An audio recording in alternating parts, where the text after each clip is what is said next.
Isang malayong gubat ay may isang ermitanyo na dinadayo ng mga tao dahil sa galing niyang magbigay ng mga payo.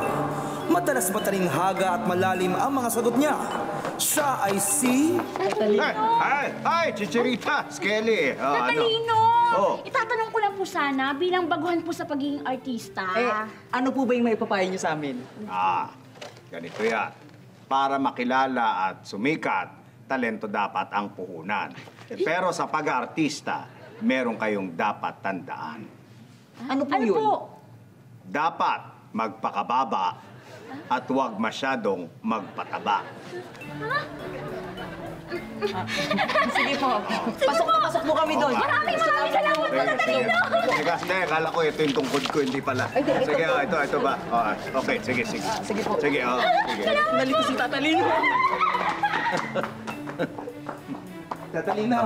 Ay, Betong. Ba, ang sweet niyo naman. Komportable ka.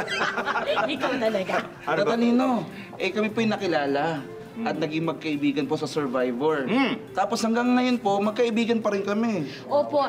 Pero bilang magkaibigan po, madalas naman po kami nag-aaway. Tatalino, ano po kayang may papayo niyo po sa amin? Alam ninyo, ang pagkakaibigan nagtatagal kung hindi ito nakasasakal. Pero kayong dalawa, tingin ko, kulang na lang magpakasal. Ay, ganun ho. Sorry. Nabigla ako. Nabago. Pasensya na. Sige, Tatalino, bahala na ako kayo dyan. Ganito! Tulungan mo. Tingnan niya nga! Tatalino! Pakatong na lang ako, Tatalino! Sorry po, Tatalino! Sorry po! Ito mga ito.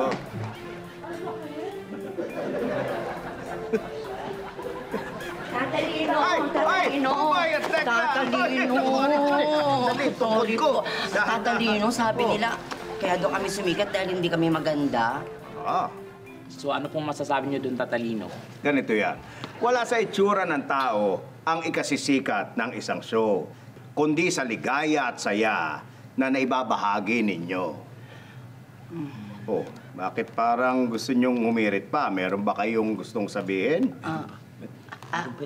Minsan, ang daig ng pangit, ang ganda. Pangit.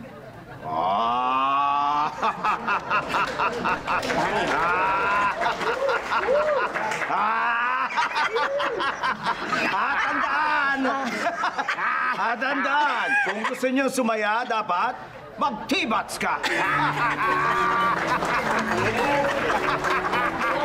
Mag-tibats ka! Mag-ibats ka! Ay, tandaan yung Ay, sorry po. Parang tibaks tayong lahat. Ay! Grabe! Exciting talaga mga eksena, di ba? At dahil hindi kayo bumibitaw sa amin, meron kaming mga sorpresa para lang sa inyo. Ang gagawin nyo lang, pumunta lang kayo sa aming website.